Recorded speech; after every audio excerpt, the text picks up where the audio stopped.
এটা প্রথমে প্রথমে ঘি দিয়ে দিয়েছি, তারপর এলাচ দিয়েছি, ঠিক আছে। তারপর গাজরটাকে দিয়ে 10 মিনিট নেড়েছি।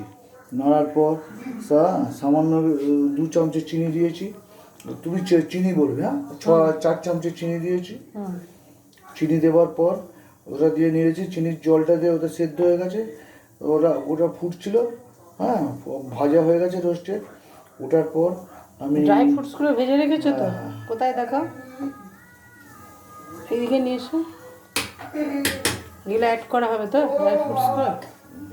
এই যে ড্রাই ফ্রুটসগুলো অ্যাড করা হবে, এগুলো সবার শেষে। এখনও তো অনেকটা সময় লাগবে, তাই না? হতে এটা পুরো জলটা টেনে যাবে, একদম শুকনো শুকনো হয়ে যাবে, অ্যাড করা হবে। তৈরি হয়ে যাবে আমাদের গাজর কা হালুয়া। তার উপর খোয়া ক্ষীর দেবো। ও, খোয়া ক্ষীর আছে, খোয়া ক্ষীর আর মিল্ক মেড।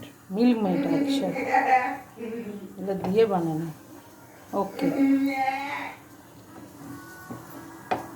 গাইস, শুনে নিলেন আপনারা কীভাবে গাজরের হালুয়া বানানো যায়। আপনারাও বাড়িতে এইভাবে বানান।